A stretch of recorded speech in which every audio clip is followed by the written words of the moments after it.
Good morning, everyone. Good morning. So I just want to let you know, we have to kind of give just a few moments. We have some of our dignitaries that are here and are making their way over, so I didn't want you to feel that we were just looking at you while you looked at us. That's an awkward moment to start out for a Saturday afternoon, but as we get going here in just a few moments, we will begin. Parents, I want to thank you for coming out. We want to take this moment and opportunity as well to remind you to please silence all cell phones, any pagers if you still have any of those, tablets, those type of good things. Watches nowadays, we have to watch for those too. So that way there's no distraction for our young ones as they're coming in.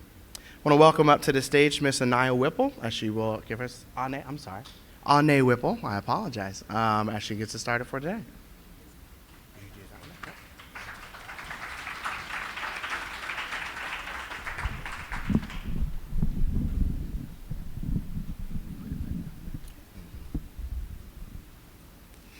Lift every voice and sing till earth and heaven ring, ring with the harmonies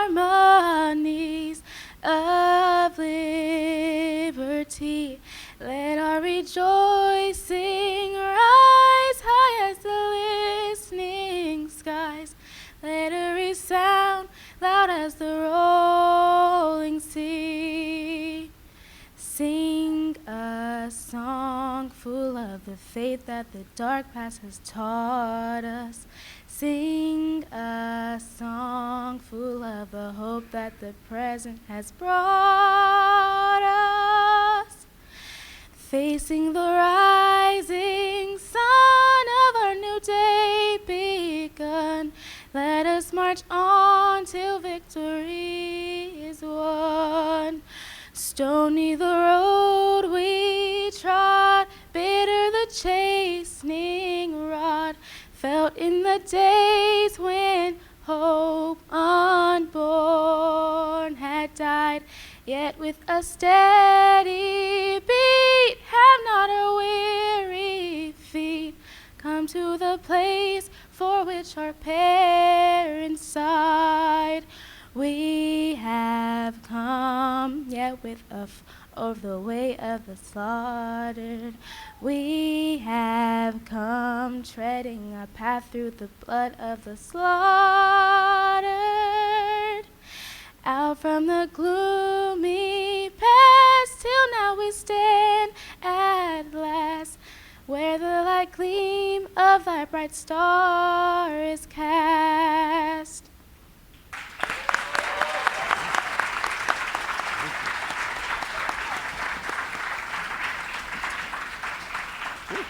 I'm just going to take this thing out of here for a second.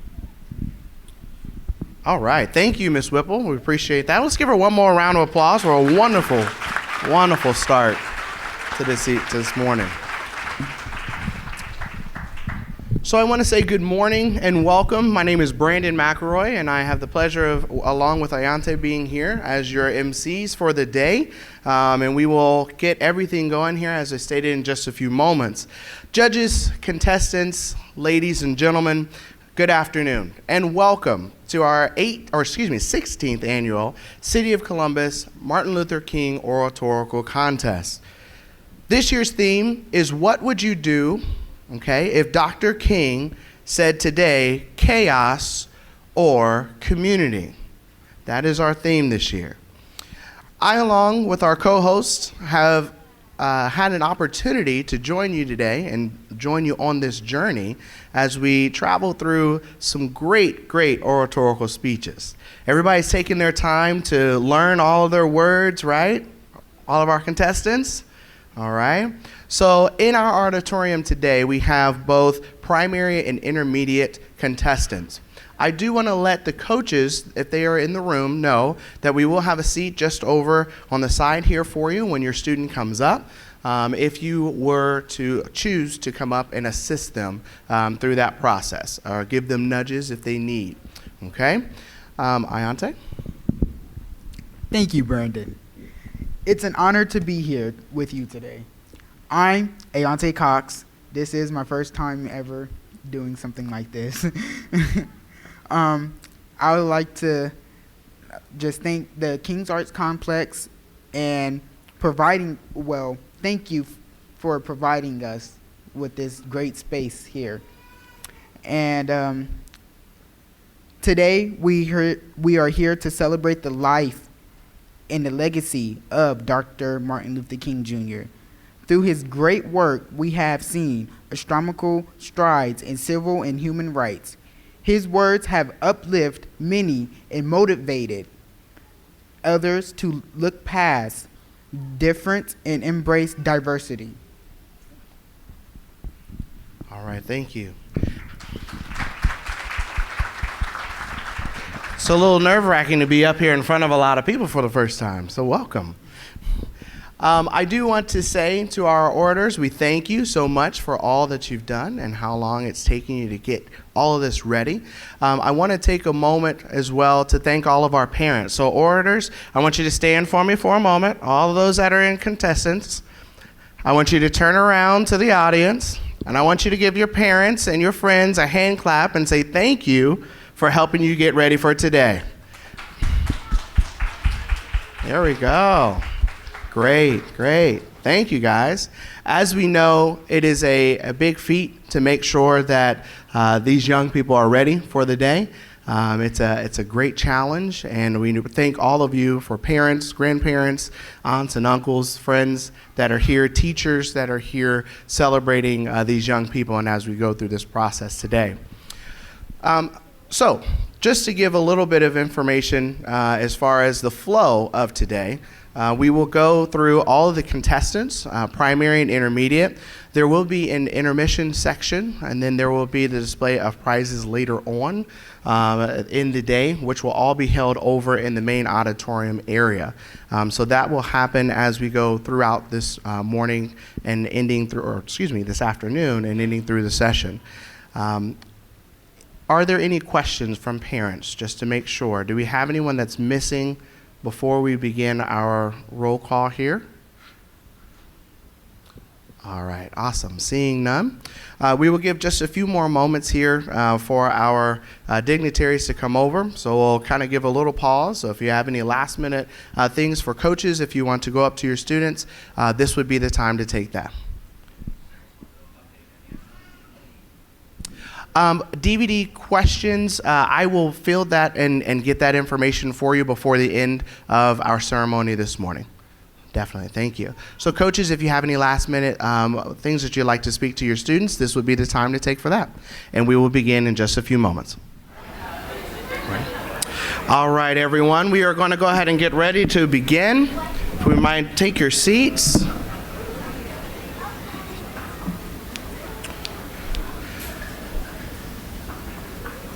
All right. Again, we want to welcome you and thank you so much for your patience and all that's here.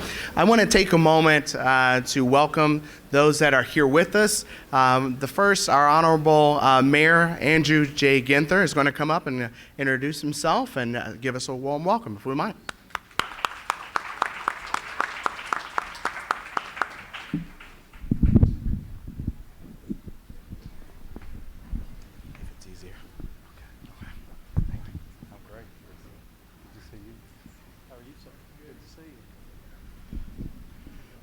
Happy King Weekend. Happy King Weekend. This is the kickoff to a very special weekend in the city of Columbus and around the country. And how fitting that we celebrate one of the world's greatest freedom fighters by starting with some of our youngest outstanding orators standing up for equality, justice, freedom, and inclusion. It's a very special weekend in the city of Columbus, and it's great that it starts at the beginning of the calendar year for us to reflect upon what we will spend the rest of the year focused on and working on. Because as much as Dr. King did to bring more folks into the middle class, as much as he did to bring more people around this country to realize voting rights, and important other housing rights, civil rights that some of us take for granted today, it's important for us to remember to live those values and do the work throughout the entire year.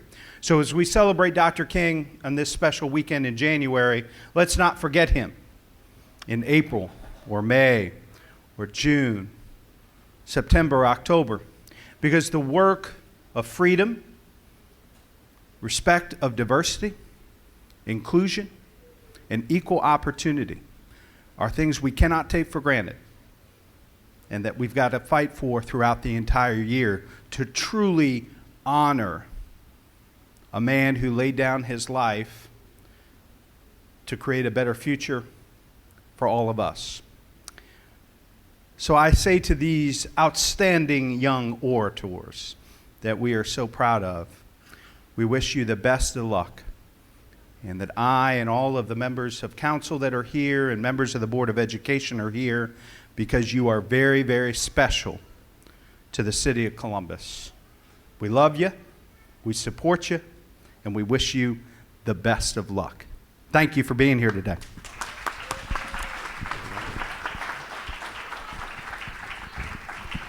Thank you, Mayor Ginther. We appreciate that. I'd like to also bring up the Honorable Councilwoman Priscilla Tyson to speak this morning, just briefly.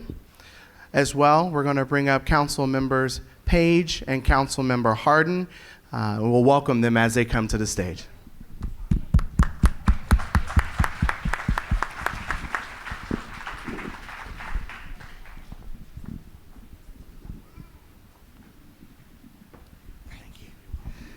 Good afternoon. It's really an honor and a privilege to be with you this afternoon for the Martin Luther King Oratorical Contest.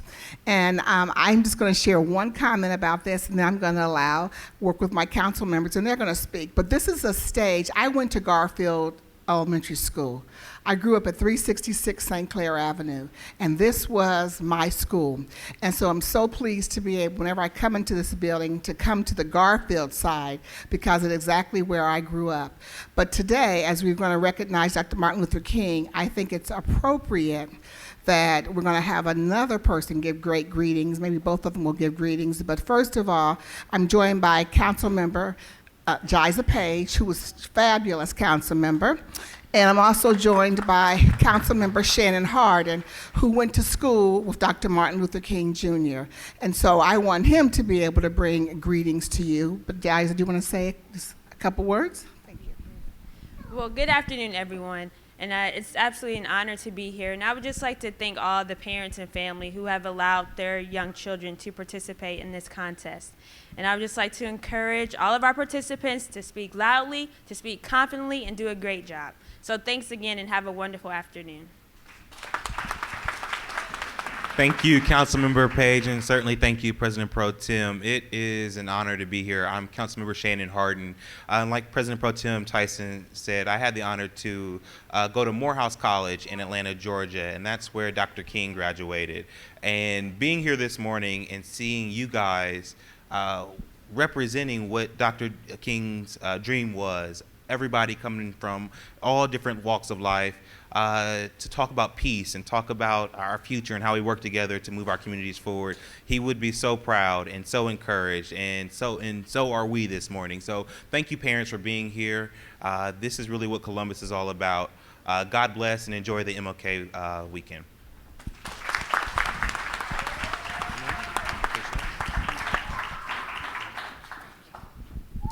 And last but not least, I'd like to bring up the Honorable Judge and today School Board Member Eric Brown.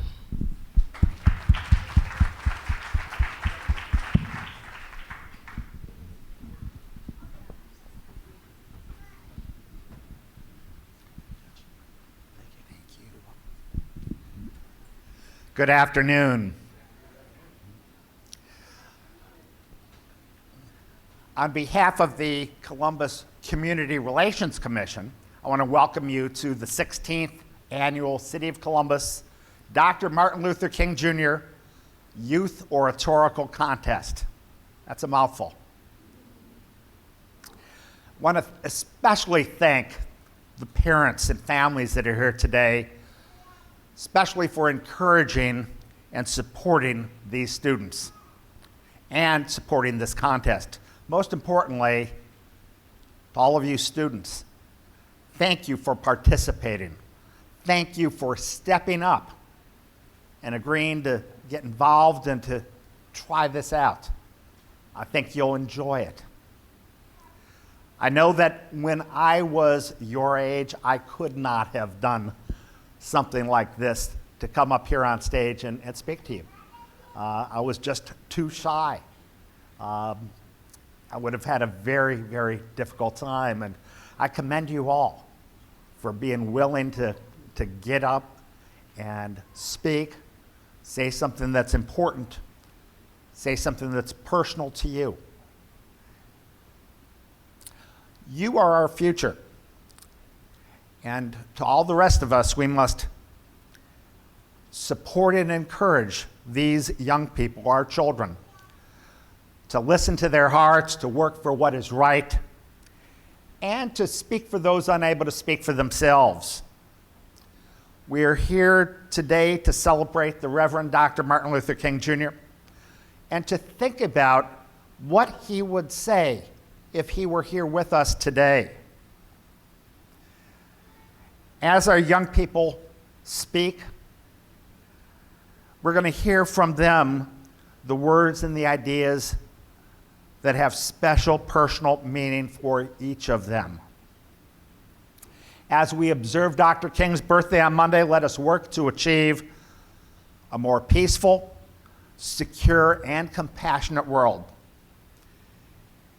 And students, to those of you that go on to the state contest in April, make Columbus proud. Thank you.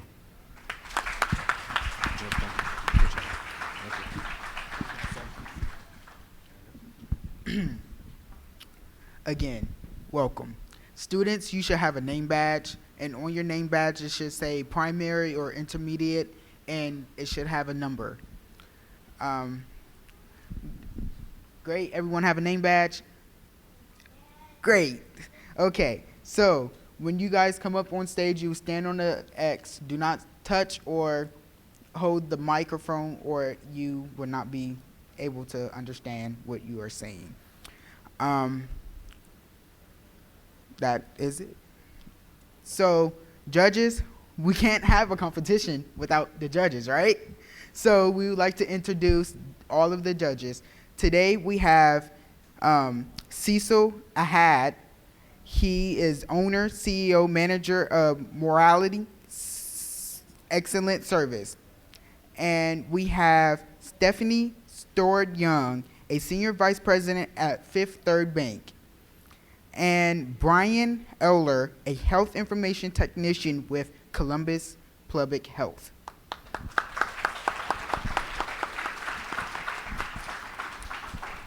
All right, as we mentioned before, we have our primary and intermediate divisions here. Parents and coaches, those of the winners, the top 3 winners of today's competition, as mentioned before, will be able to go on to the statewide competition in April for the King Oratorical Contest. Not only are we paying tribute to a man who has done great and significant work for us as a community, we're paying tribute to all of his legacy that he's had here with us during his time and the things that have been done afterwards. So we are going to begin here momentarily. Just like to remind our parents, please refrain from using any audio or video recording devices, especially those that have flash. Any sudden bit of flash or sound can throw off the orators, so we don't want to distract them with any of those. So please be mindful of that. I know we've seen already a few cell phones that have flash on them that stay on steady, and it distracts us here, so we know it will definitely distract the young ones. So please, no audio or video recording. If you would like a DVD, you have the email of the coordinator of the event. You can email the coordinator and they will get you a copy of the DVD. So please be mindful of it. We just don't want to distract any of our young people. Please, again, take a moment to turn off all cell phones so that we don't have any vibration or anything of that nature within the period of time for our orators. Finally, we ask that you not call out to your student while we're bringing them up. We don't want to distract them from their speech or any of the words that they need to bring forward. Again, for a reminder for the coaches, if you would like to come up to the side of the stage, you're welcome to use the chairs there that are necessary. Is everyone ready? All right. Contestants, we are going to give you your last bit of instructions, okay? So when you come up, remember you want to introduce yourself. You want to begin by saying judges, ladies, and gentlemen. Say your name, okay? Also want to give your first and last name, how old you are, what grade you are in, and what school you attend. And then the title of your oration. Our timekeeper, who is over on the right here, your left, my right, is going to give you a bell, which sounds like, there we go. It sounds a lot louder up here than it is down there. But she's going to give you the bell at 1 minute. So when you have 1 minute left, she's going to give the bell. If you're not finished when you hear that sound, you may complete your oration. It's okay. But know that your time has expired and points will be deducted after the second time the bell has gone off. So she'll give you one bell at 1 minute, and then she'll give another bell when your time is complete. So please remember that. All right. We will go ahead and begin with our primary division. Our first contestant is Odonia Balkis. She is 7 years old. She is in 2nd grade, and she goes to Clinton Elementary School.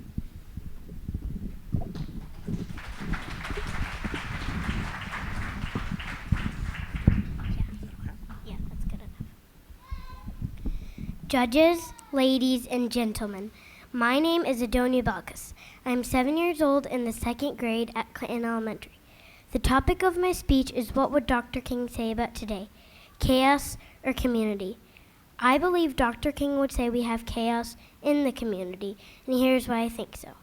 Some people are still being judged by the color of their skin by the police in America today. It happened so many times that I had to attend a rally last summer asking the police to stop their bad behavior and to treat everyone fairly. Our court treats African Americans unfairly. This must be stopped.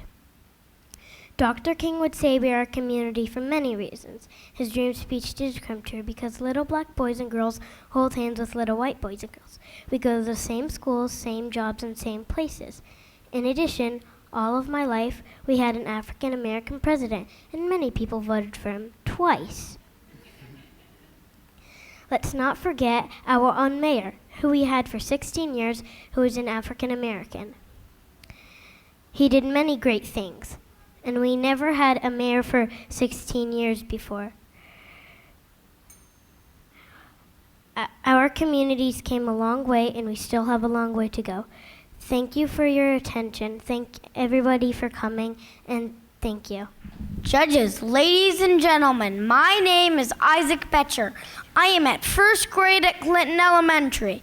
The topic of my speech is how King's Christianity influenced how he saw civil rights.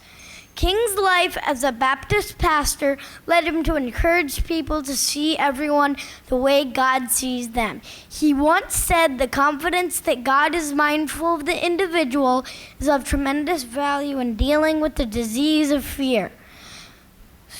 For it gives us a sense of worth and belonging and at homeness in the universe.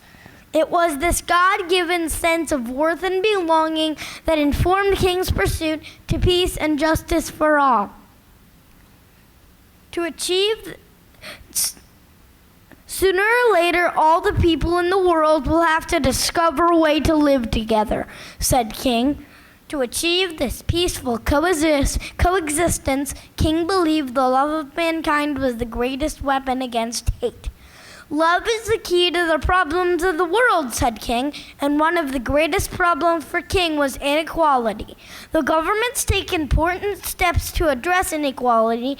It is up to each of us to look in our own hearts to see real change. I'm the kind of guy who just asked everyone to be my friend. So I play with all kinds of people. Boys, girls, whites, blacks, kids with hearing aids, kids who like Star Wars, funny kids, anyone. My life is made better by the people I spend time with.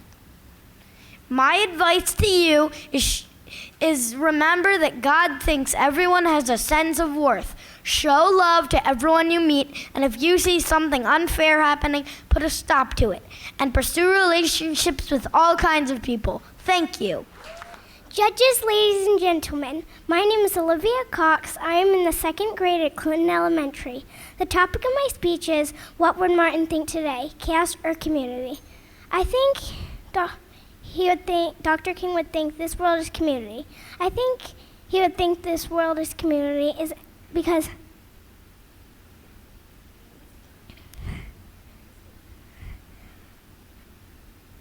Can I start over? Judges, ladies and gentlemen, my name is Olivia Cox. I am in the 2nd grade at Clinton Elementary. The topic of my speech is, what would Martin think today, chaos or community? I think Dr. King would say community. I think he would say community because in this world, we do many things to help people in need. For example, at my school, we do a penny harvest collecting pennies to donate.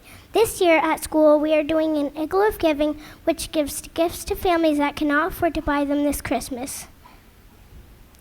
Also, with my Clintonville Girl Scout troop, we caroled down the street and collected food and toiletries for the CRC.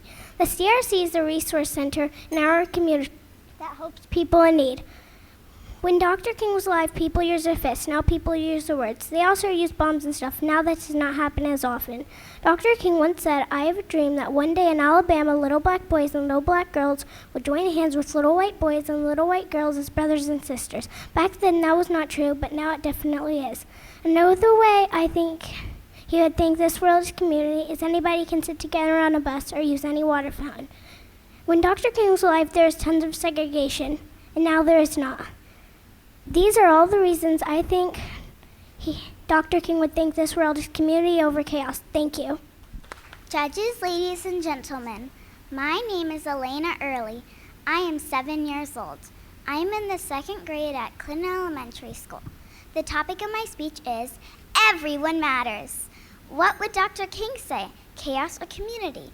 I think Dr. King would say we have community because I see people picking up trash in the ravine and people caring for each other by helping the people that get hurt and get sick. Why do people do this? They do this because everyone matters. We also have chaos because harmful people attacked Paris and San Bernardino and other places. Dr. King believed love is more powerful than hate. He stood for brotherhood and peace. We need to respect everyone because it's not just you who matters, it's not just me who matters. Everyone matters. I think we can work together as a community and treat each other like we treat our family and stop those people who hurt innocent people. And stop those people who do bad things. Stop the gun violence. Everyone matters. Who's with me? Judges, ladies and gentlemen, my name is Charlotte Smith and I'm in the 2nd grade at Clinton Elementary School. The topic of my speech is, what would Dr. Martin Luther King Jr. think of today? Chaos or community? I think community because back then African American people could not go to the same place that white people could go to. That's weird because they're only different colors.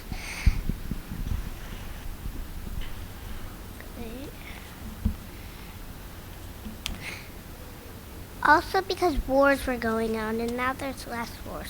That's weird. No. That's bad because killing people is bad.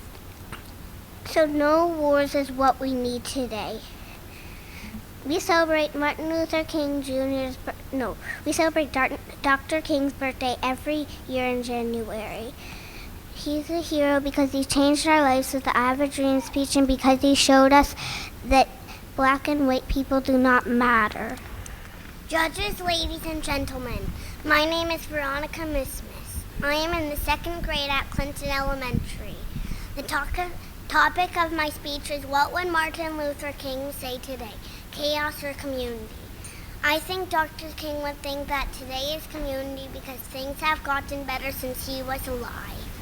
When King was alive, there were things that black people could not do. They could not eat at the same restaurant and go to the same school as whites. Dr. King led protests and gave speeches to show that everyone was equal no matter what color they are. Today, everyone can be together anywhere, and black people can do the same thing as white people. We even have a black president. In conclusion, Dr. King would be happy to see what things are like today. Judges, ladies and gentlemen, my name is Liam Nordstrom. I am in the first grade at Clinton Elementary. The topic of my speech is, I have a dream that one day little black boys and little white girls will join hands as brothers and sisters. The world should have friends. Little white boys should have little black girls as friends. It should not be like white people should be treated nicely and black people treated poorly. Black and white should be treated fairly and equal.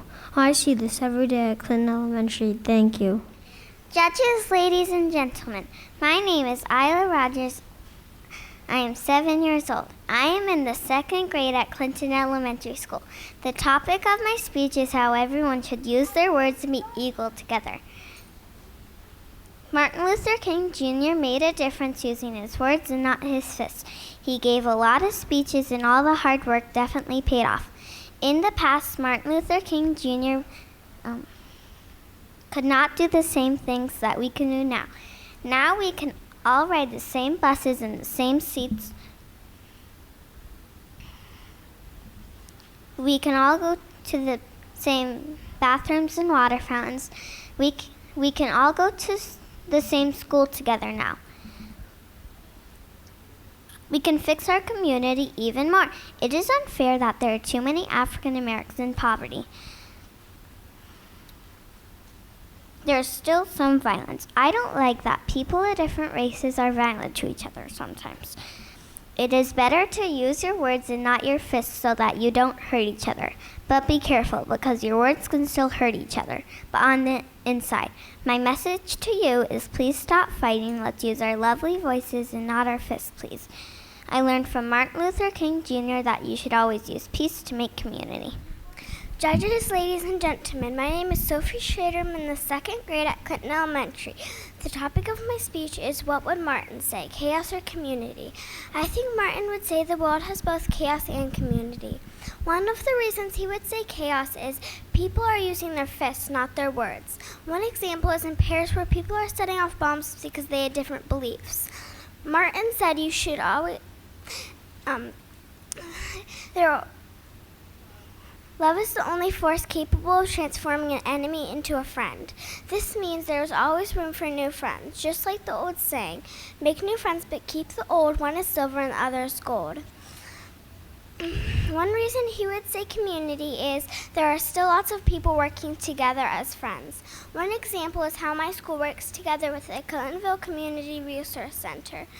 We collect canned goods and toiletries and other resources for families in need. My school does fun stuff in the winter, such as the Igloo of Giving, where you can donate toys, food, toiletries, and other resources for families in need. Martin said, what are you doing for others? This means you should always care for other people no matter who they are or what they believe in. There will always be chaos in the world, but if we live like Martin, the chaos will get smaller and community will get bigger and bigger until we have a world full of friendship and family. Thank you. Judges, ladies and gentlemen, my name is Royal Tangway. I am in the first grade at Clinton Elementary School. The topic of my speech is love is greater than hate. Dr. Martin Luther King Jr. said, hate cannot drive out hate. Only love can do that. Can I start over? Dr. Martin... Judges, ladies and gentlemen, My name is Royal Tingway. I am in the first grade at Clinton Elementary School. The topic of my speech is Love is Greater Than Hate. Dr. Martin Luther King Jr. said, "Love is the key to the problems of the world."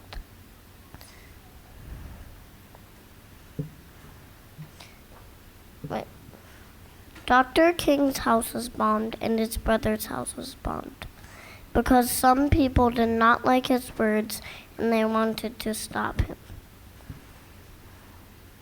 Black Americans marched for their rights. Some were arrested, others were murdered. Even then, Dr. Martin Luther King Jr. said, "Hate cannot drive it. Hate, only love can do that." Love makes me feel peaceful, safe, and warm. And it doesn't make me feel guilty like hate does. Doing things that hurt people makes me feel sad and guilty. Because with love, love is greater than hate. Because with love there is no war. I believe Dr. Martin Luther King Jr. would think the same way. Thank you. Judges, ladies, and gentlemen, my name is Olivia Barton. I'm 11 years old and in the 5th grade at Indian Springs Elementary School in Columbus City Schools. The topic of my oration is chaos on the front line. This is Olivia Barton reporting to you from the front line, the war zone. On the day of my last live broadcast, on the 335th day of 2015, there had already been 357 mass shootings in numerous communities across the United States. Absolute chaos. December 2nd, San Bernardino, California, 14 dead. November 27th, Colorado Springs, Colorado, 3 dead. October 1st, Roseburg, Oregon, 9 dead. June 17th, Charleston, South Carolina, 9 dead. May 23rd, Isla Vista, California, 6 dead. And do I need to remind anyone of my reporting from Sandy Hook Elementary School in Newtown, Connecticut back in 2012? 26 people dead. 20 little children and 6 adult staff members, just like the people I see every day back at school. Complete chaos in our communities. That is what Dr. King would see if he was here today. He would be absolutely revolted and devastated with all of this. On June 17, 2015, a gunman entered the Emmanuel African Methodist Episcopal Church, a historic black church in Charleston, South Carolina. During a prayer service, he shot 9 people to death, including 2 pastors. It was a racially motivated shooting. 1 month later in July, I visited Charleston with my family. I saw the Emmanuel Church and the flowers laid out in memory of those who had lost their lives so chaotically. That community's sense of security had been shattered. Dr. King would shake his head in sadness to see that in so many ways, we have not progressed in the 21st century from all the chaos he witnessed in the 1960s. I wonder if we as a society have accomplished the principles Dr. King preached in his first book, Stride Toward Freedom, the principles of nonviolence. 1, it is a way of life for courageous people. 2, it seeks to win friendship and understanding. 3, it seeks to defeat injustice, not people. 4, it holds that suffering can educate and transform. 5, it chooses love instead of hate. 6, it believes that the universe is on the side of justice. I challenge you to think about how much progress we have truly made toward these 6 principles.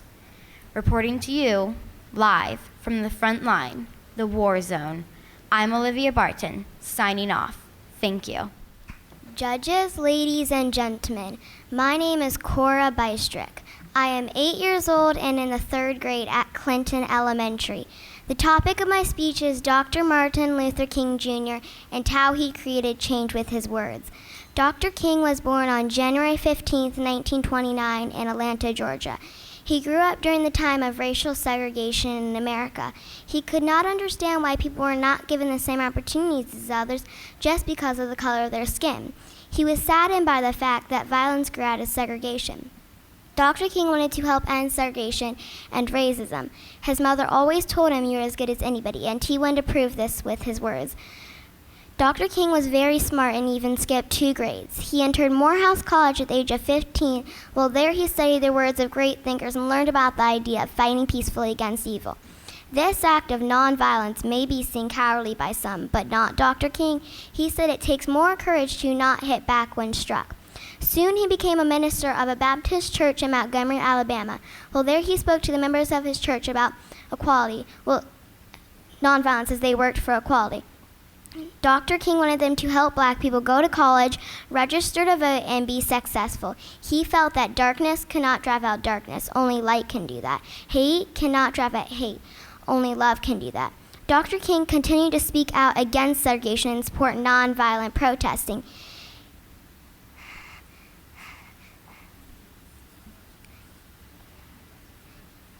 He used his words to show the world that love and peace were the way to end racism. Dr. King said, "At the center of nonviolence stands the principle of love."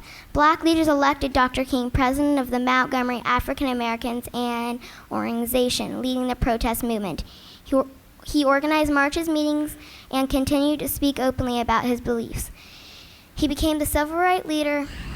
During this time, he worked with people to create change. Dr. King used his words to fight for equality and justice until his assassination on April 4th, 1968 in Memphis, Tennessee. Even today, his words live on and remind us that we can achieve great things through love and determination.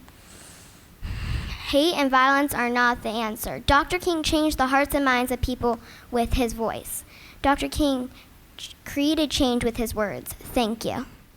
Judges, ladies, and gentlemen, my name is Olivia Church. I am 10 years old and in the 5th grade at Indian Springs Elementary School in Columbus City Schools.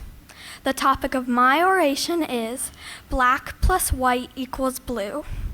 My dad, James Church, says that when he puts on his sheriff's uniform, he is no longer white. He's blue. He's a deputy officer down at the Franklin County Jail. His friend, Deputy Alana Griffin, is black, and she said the same thing. When she puts on her uniform, she is no longer black. She's blue. They are a community of brothers and sisters. The Franklin County Sheriff's Department is a community of law enforcement officers devoted to a common purpose, to protect and serve our community. That's what Dr. King would see here in Columbus. There seems to be chaos all around us. Young black men versus white cops, hating each other. But my dad doesn't hate people. Deputy Griffin doesn't hate people. Dr. King once said, "Hate cannot drive out hate. Only love can do that." My dad uses his mouth to communicate with inmates who are disappointed, frustrated, and angry. He tries to de-escalate the chaos. Deputy Griffin even told me, "The best tool we possess is our mouth. Together, we can come together to solve a problem." He and police officers like him try to calm the chaos. So you see, my life matters. Your life matters. My dad's life matters. And it matters to me. There seems to be chaos all around us, and stereotyping. There are stereotypes about young black men in our communities, and there are damaging stereotypes about police. All police hang out at donut shops. All police are mean and unapproachable. Do not wave to them or say hello. All police are racists. All police hate black people. This is nonsense, and Dr. King would agree. So you see, my life matters. Your life matters. My dad's life matters, and it matters to me. If saying this makes me a nonconformist, then fine, I'm a nonconformist. Dr. King, in his own words, said, "The hope of a secure and livable world lies with disciplined nonconformists who are dedicated to justice, peace, and brotherhood." That's me. I'm a sheriff's daughter. I want him to come home at night. Deputy Griffin has young children of her own, and they want her to come home at night too. That's all any of us want. And Dr. King would want everyone to sleep peacefully too.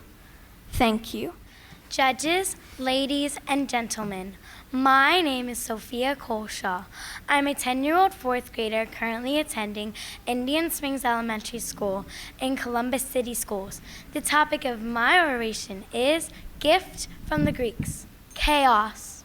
The ancient Greeks gave us that word, nothingness, emptiness, endless darkness. And out of darkness came life and light. Dr. King said darkness cannot drive out darkness. Only light can do that. The ancient Greeks gave us the classical tragedy. Dr. King's life had the elements of the classical Greek tragedy. The plot, characters, themes, language, music, and spectators. The plotline of the 1960s has been replaced by a new one. Jim Crow is gone. But today, Dr. King would see a new plotline of increasing violence and poverty in our communities. The chaos of one plot is now the chaos of another. Dr. King was the main character, the protagonist of the civil rights movement. He spoke and acted with the wisdom of Athena and had the strength and persistence of Sisyphus, who pushed that mighty boulder up the mountain, only to see it roll back down time and time again. Dr. King faced chaotic boulders of injustice, saying, "We've got some difficult days ahead, but it doesn't matter with me now because I have been to the mountaintop." Our communities have difficulties. Dr. King would ask, who are the main characters? Who are the protagonists fighting the good fight? Themes. If he were here today, he would see the themes have remained the same. Injustice, respect for mankind, human decency, freedom, and justice for all. The power of language.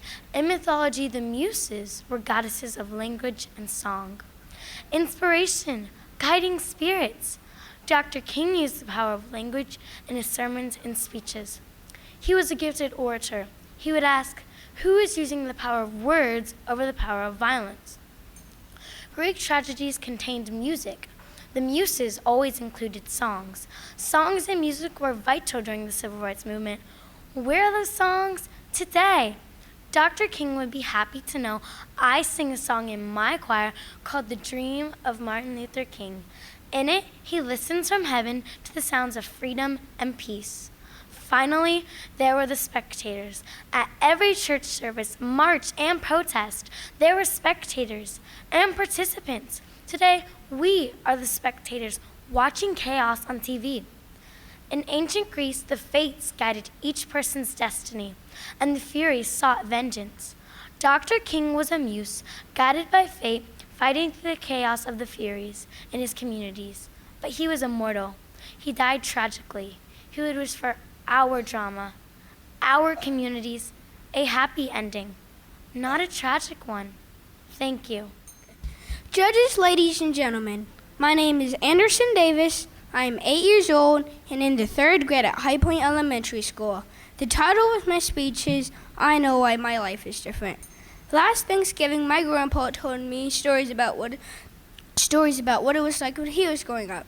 Things were different back then. He told me that sometimes he could not use things like a water fountain or swimming pool just because he was black. He even said that when he was dating Grandma, they were not allowed to eat at the same restaurants with their white friends.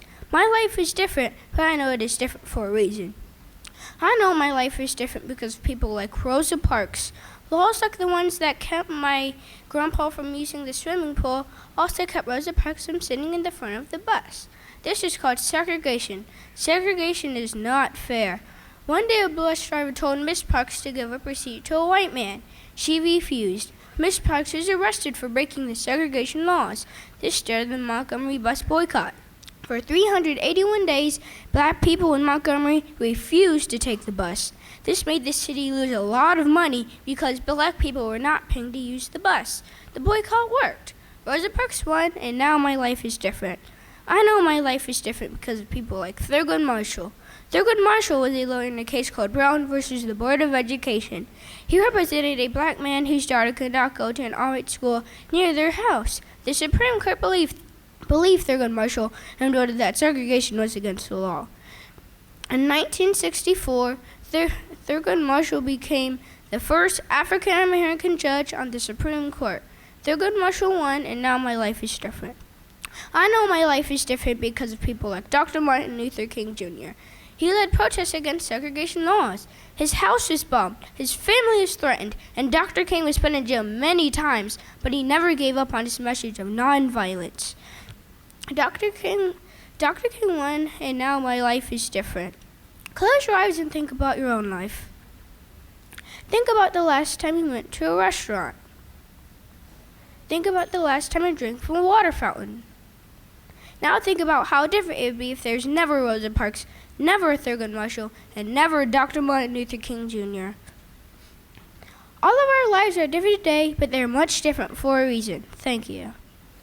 Judges, ladies, and gentlemen, my name is Sanaya Douglas. I am 10 years old, and in the 4th grade, I went to the Trail Elementary School in Miss Reman's class. The topic of my speech is, will Dr. King think that we live in chaos community today? As an African-American girl, I have to say that black people have come a long way in our country's history. African-Americans have overcome and accomplished a lot through struggles of open hatred and racism only based on the color of our skin. African-Americans have lived through and survived a horrible past through slavery, oppression, and Jim Crow. I was born in the USA, but spent 5 years of my life growing up in Brazil. Living in Brazil does help me appreciate how far my people have come, because in Brazil we did not see any black people living in nice houses or driving nice cars. And the only time we saw black people on TV that were not maids or servants was when American TV shows came on down there. In a lot of ways, the black people in Brazil are still facing the similar struggles that we went through when Dr. King was alive. So living in another country did help me see how far my people, African Americans, have accomplished. Everyone was so happy to see an African American man, Barack Obama, become the President of the United States of America. Although it's a much more tolerant country today, we still have racism problems. It all just didn't go away. Many problems are covered up and done in secret instead of out in the open like the Jim Crow days. Today we should have a more advanced America where people know that they are not judged off the color of their skin. No one should be labeled based on the color of their skin. African Americans, men and women, are not treated fairly by the police and are sometimes killed by the people who are supposed to protect us, and also by other white Americans. I think if Dr. King was here today, he'll be proud of our progress, but he'll be upset with all the chaos still going on. We can do so much more, and this country would be so much better if it could see that holding African Americans back is actually hurting the whole nation. I know we have come so far. I can see it, not just with the president, but also with all the other great things that other African Americans have done to make this country better. I also think that we have much farther to go, because it is scary living in a world where people are judged off the color of their skin, and we have to fight and remind people that our lives do matter. In the end, I think there's a lot of chaos still going on. But here in America, we can change things. We have a great opportunity to teach and lead people to a better future where people know that they are not judged off the color of their skin. Thank you. Judges, ladies, and gentlemen, my name is Maddie Haynen. I'm an 11-year-old 5th grader currently attending Indian Springs Elementary School and Columbus City Schools. The topic of my oration is steps, bridges, and bars. Climb steps, cross bridges, see through the bars. Superstar Michael Jordan once said, "Obstacles don't have to stop you. If you run into a wall, don't turn around and give up. Figure out how to climb it, go through it, or work around it." This quote applies well to the community sport of parkour, and especially well to the civil rights movement, to Dr. King's mission to seek equal treatment and justice for Black Americans. Both involve obstacles to become stronger and achieve one's goal. Climb steps, cross bridges, see through the bars. What is parkour, you ask? Parkour is the art of using effective and efficient jumps, vaults, climbing, and swinging to conquer obstacles. The idea is to not be controlled by surrounding boundaries, but to run freely. It is a quest for freedom, to take paths no one else takes, where nobody has been. Dr. King experienced the same thing. He refused to allow the surrounding chaos to limit him. He refused to allow the chaos of unjust communities and laws to stand in his way. He faced the obstacles of Jim Crow, multiple arrests and time behind bars, his own house being bombed, and Alabama Governor George Wallace's vow for segregation now, segregation tomorrow, segregation forever. Dr. King wanted to be free at last. Climb steps, cross bridges, see through the bars.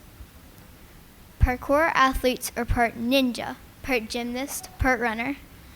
They run freely through their community. When they come upon an obstacle, they jump across it. Dr. King faced obstacles head on. I think if he was here today, he would like parkour. It was not easy. There was chaos.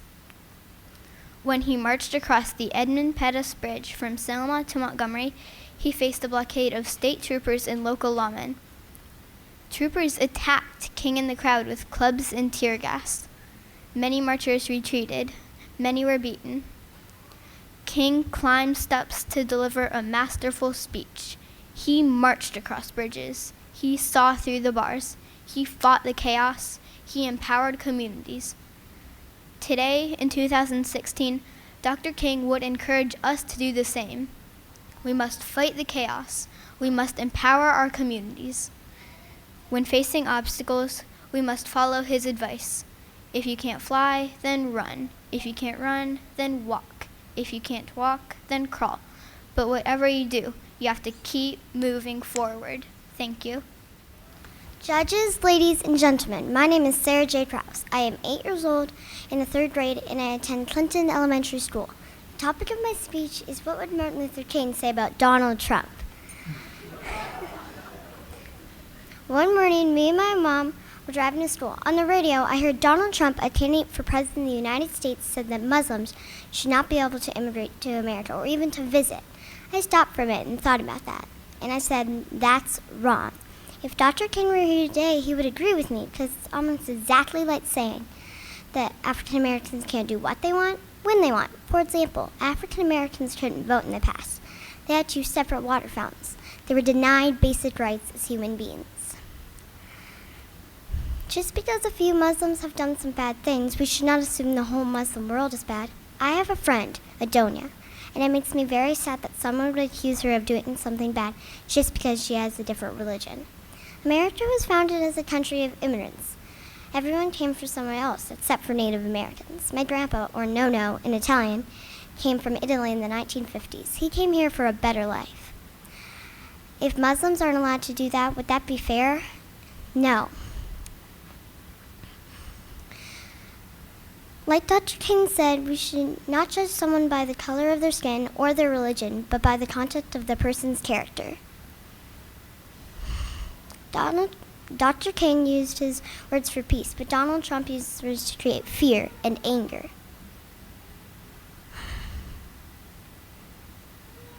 If we deny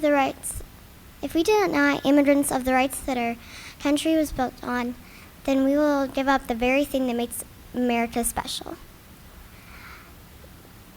Many people overcome their fears to do what's right. This is what we must do now. This is what Dr. King would fight for. This is what I will fight for. Thank you.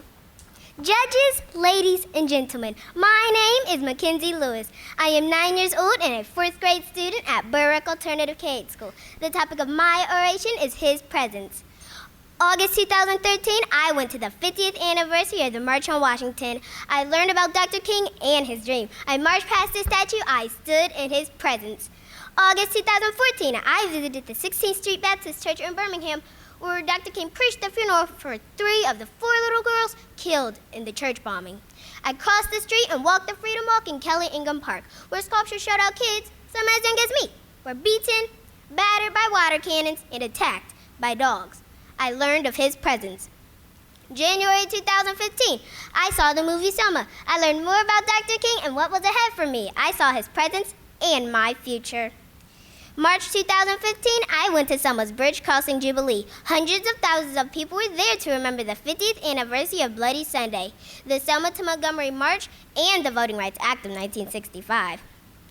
I saw 104-year-old Amelia Boynton. Dr. King organized the Selma to Montgomery March in her house. The first attempt to march to Montgomery, she was beaten, unconscious, and left lying on the bridge. During the Jubilee, I participated in the Children's Sojourn. Freedom songs, visits to historic buildings, and skits were used to tell kids about the Selma to Montgomery March. At Brown Chapel Church, where the three marches began, I heard from Cheyenne Webb, Dr. King's smallest freedom fighter. At 8 years old, she was heavily involved in the civil rights movement and the youngest person to attend the Selma to Montgomery March.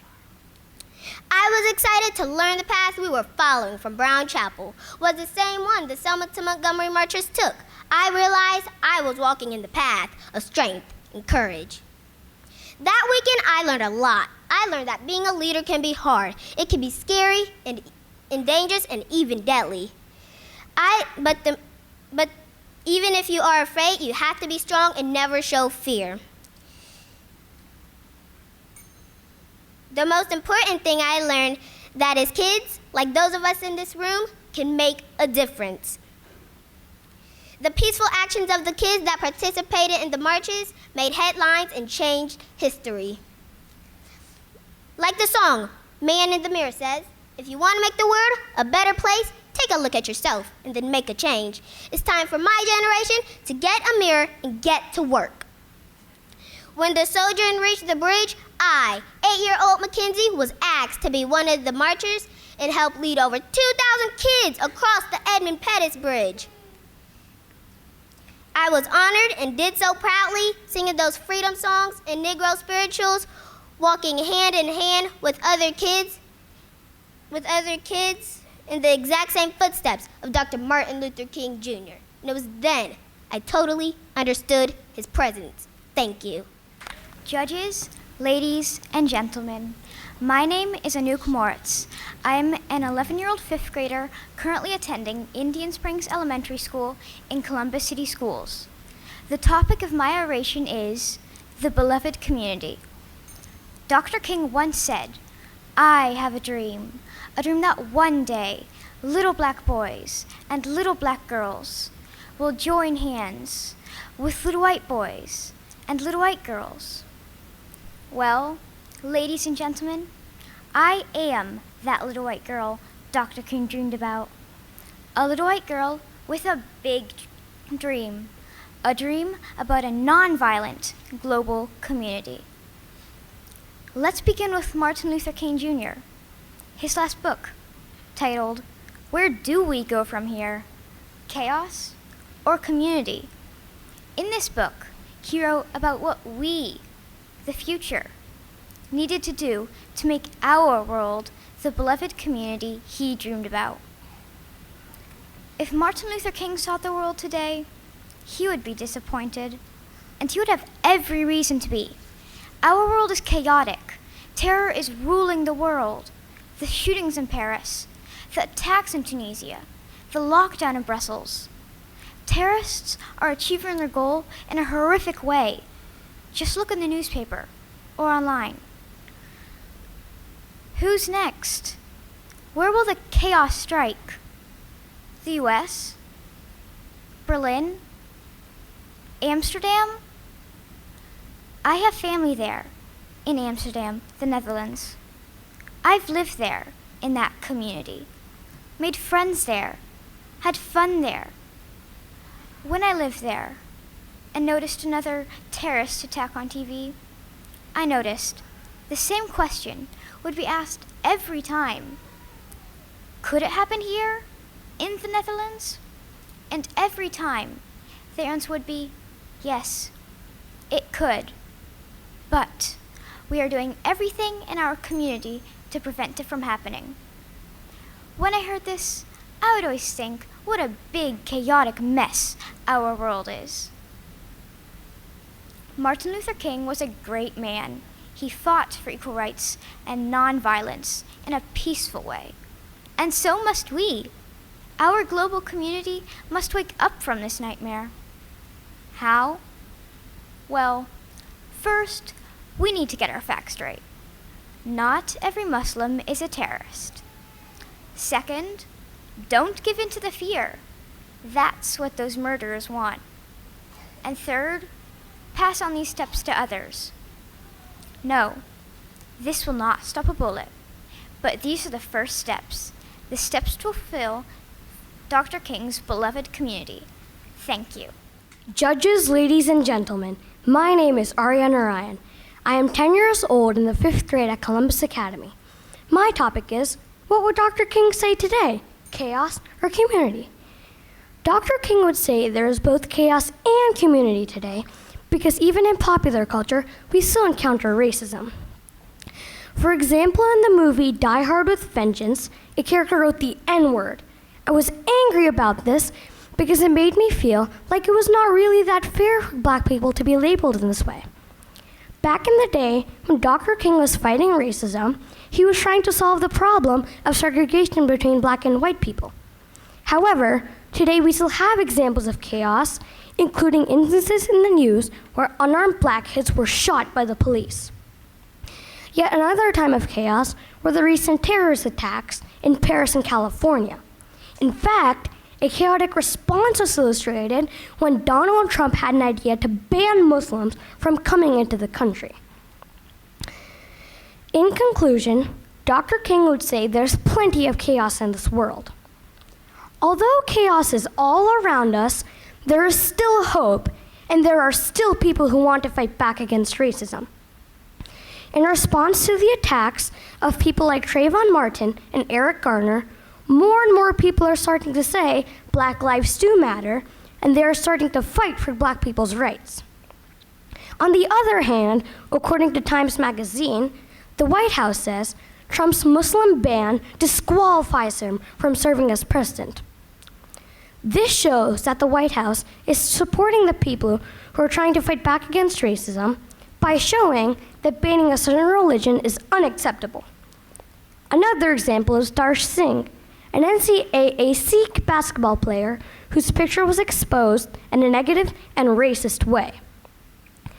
People all over the internet are reacting to it in a positive way by creating the hashtag #BeLikeDarsh tagline to educate people that being Sikh is not being a terrorist or any kind of harmful figure. We all know that there's still some chaos, but there's also community and leadership in our society that's trying to end racism. Ultimately, even those who did not necessarily encounter or suffer from discrimination are noticing the need to work together to appreciate our differences between each other. I think Dr. King would say we are making progress as people who are fighters of racism. Thank you. Have a lot. Judges, ladies and gentlemen, my name is Noah Nordstrom. I'm in the 3rd grade at Clinton Elementary. The topic of my speech is, we must learn to live together as brothers or perish together as fools. When we look at ourselves, do we think today's world we have to learn to love one another. When we look at ourselves, do we think we loved one another? Have we put hate into this world? Did we help the ones who cannot do? Did we try our best to work? When Martin Luther King got the Nobel Peace Prize, he wouldn't stop and brag about it. He would keep marching on for other civil rights all over the world. If you saw someone hurting, would you help or turn the other way? How would you act if you won the Nobel Peace Prize? Would you brag about it or keep doing what you are doing? If you were being bullied, would you fight with your fist or fight with your words? Would you keep fighting for rights when things get ugly or stop and turn the other way? I don't think Martin Luther King had a Facebook page. I think he wouldn't want to just post what he believed. He lived it. He wouldn't be looking for how many likes he got for his actions or pictures. He would be living the example every day. I think that I can make a huge difference at my school, my neighborhood, and in the world. I might not get to the world, but I can make a big difference. But I can make a big difference in my community. If you were Martin Luther King, you would fight with your fists and not your words. Thank you. Judges, ladies and gentlemen, my name is Olive Sigler. I am 8 years old and in the 3rd grade at Clinton Elementary School. The topic of my speech is how we can all make a difference in our community. Martin Luther King Jr. had painful experiences with racism throughout his life. When he was young, he couldn't play with his 2 neighbors who were white, but Martin wasn't the only one being excluded because of his race. Montgomery, Alabama had a segregated bus system. He made a difference in his community by supporting the desegregation of buses. In 1956, the Montgomery Federal Court ruled that the city was violating the 14th Amendment by having segregated buses. This eventually led to integration later that year. Segregation is a symbol of hate, and Martin fought for integration, which is a symbol of equality. Martin said, "We must learn to live together as brothers or perish together as fools." You and I can be just like Martin and make a difference in our community. I can stand up for what I believe in just like Martin did. I can volunteer at places that need helpers like the Clintonville Beach Wild Resource Center, our local recreation center, and at animal shelters. Once a month, my family and I volunteer at the Clintonville at the CRC. The CRC provides medical care, food, senior services, clothes, toys, books, and more for people in need of help. I have a life pledge. My pledge is, I promise to make a difference and be a leader whenever I can in my community. Thank you. Judges, ladies, and gentlemen, my name is Eva Chinabois. I am a 10-year-old 5th grader currently attending Indian Springs Elementary School and Columbus City Schools. The topic of my oration is the wheels on the bus.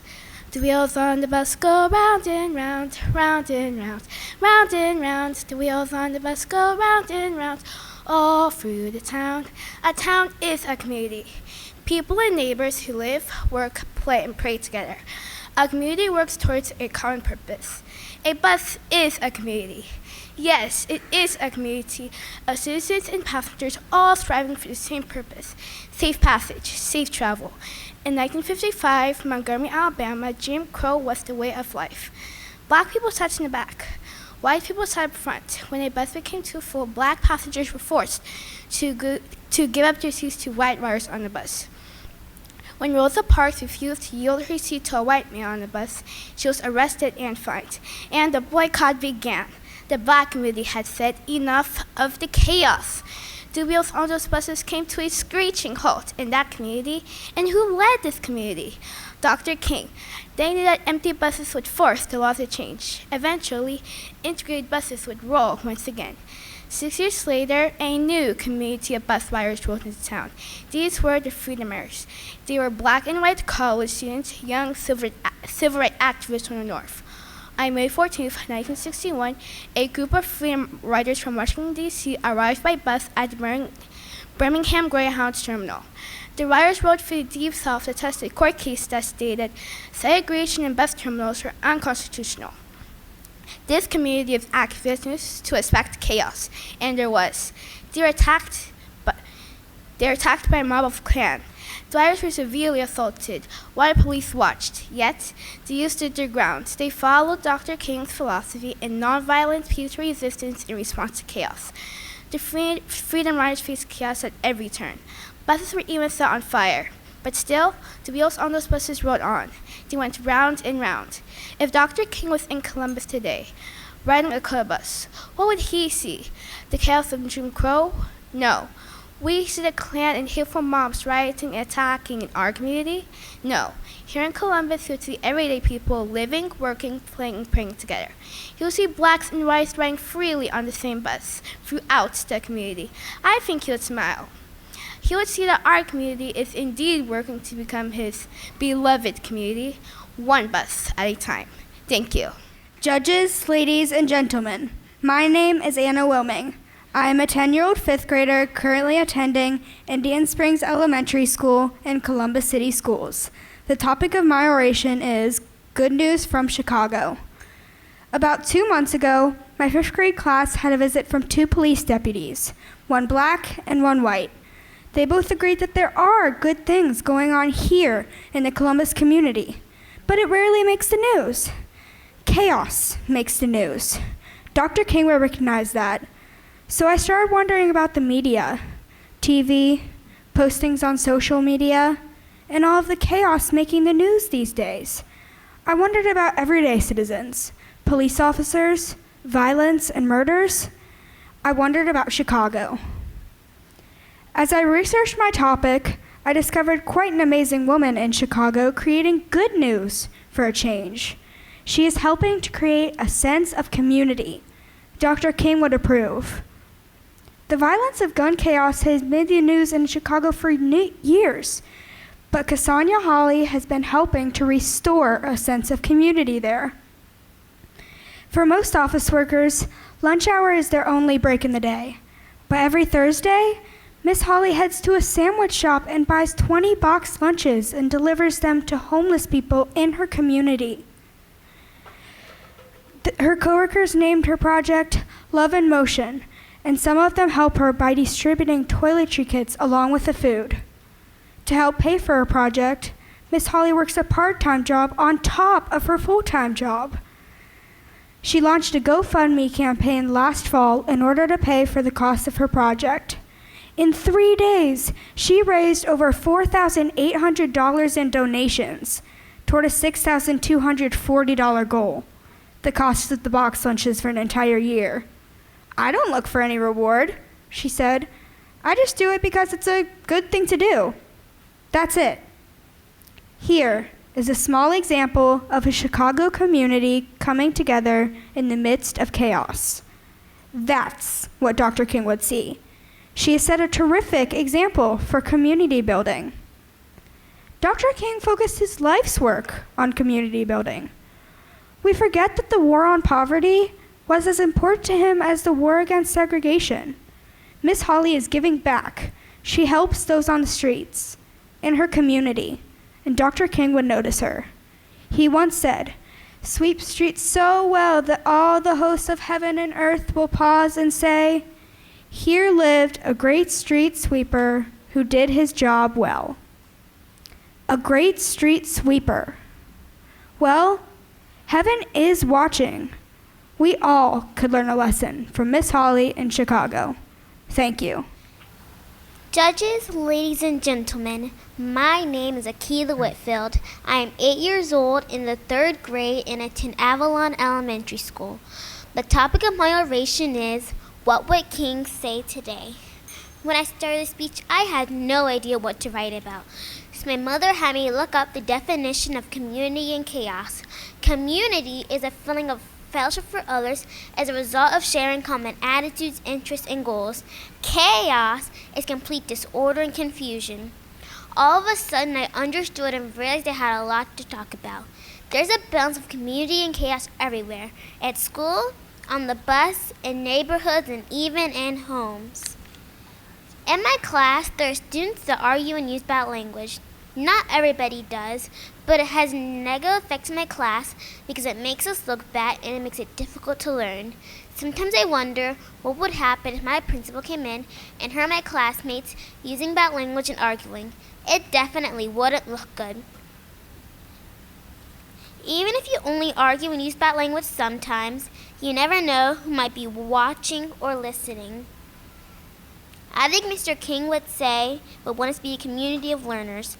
Like for me, there are more students that want to learn than make poor choices in my class. Aw man, I don't want to change my seat. At the beginning of the year, my bus driver assigned seats to help the students be safe. Before he did that, students were swinging their jackets around, using bad language, and even stood up while the bus was moving.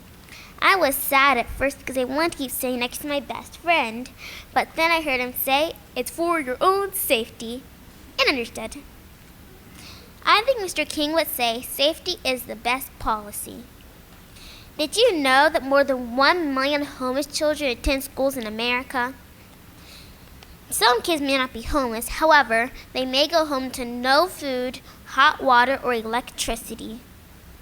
I wonder some of the kids in my class or bus are living a chaotic life, which may be the reason they bully, misbehave, or makes it hard for them to make friends. I think Mr. King would tell us to be kind to everyone because you never know what a person is going through. It's hard to believe that some of my friends, family, and community members may be living in chaos all day long, from the time they wake up to when they go to sleep.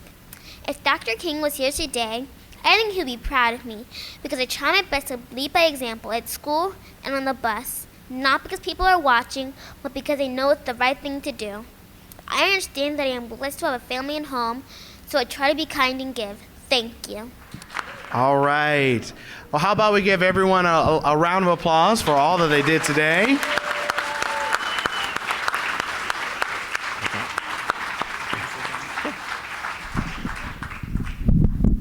I would like all the contestants to stand up and pat yourself on the back because you did a great job.